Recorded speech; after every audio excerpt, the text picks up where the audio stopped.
मतलबी हम तुमके छोड़ के जाता नहीं, हो सके तो माफ कर दे।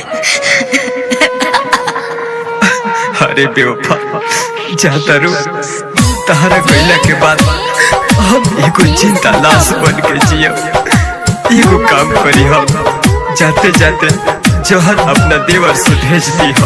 छोड़ के ससुरा जाता रू तो जान तू हम के तेजी हो। छोड़ के ससुरा जाता रू तो जान तू हम के तेजी हो। ना जी अब तहरा बिन जहर देवरू से भेजी हो। ना जी अब तहरा बिन जहर देवरू से भेजी हो।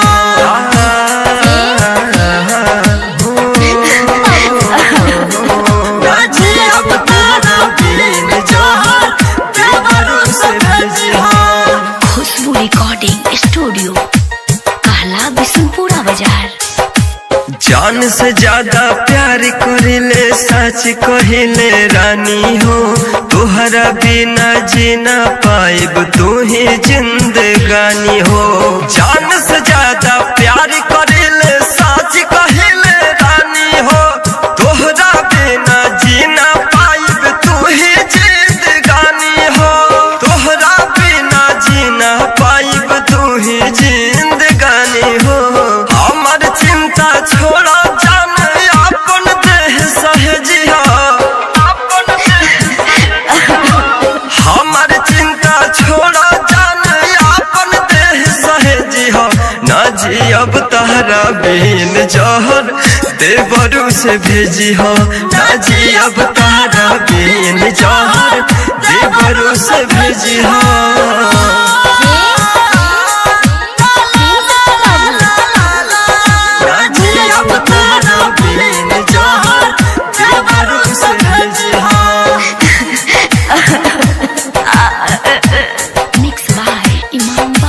राइटर सुबोध बिहारी से तू जोड़ लिहलो नाता। कैसे बिसारी ऑनर जीत इमाम न बुझाता। राइटर सुबोध बिहारी से तू जोड़ लिहलो नाता। कैसे बिसारी ऑनर जीत इमाम न बुझाता। कैसे बिसारी ऑनर जीत इमाम न बुझाता। अंतिम सांस में कहल मुना चिन्हा कुछ दे दी हो। अंतिम सांस में कहल मुना चिन्हा कुछ दे दी हो। ना जी अब तहरा बिन जहर देवरू से भेजी हो। ना जी अब तहरा बिन जहर देवरू से भेजी हो। खुशबू रिकॉर्डिंग स्टूडियो।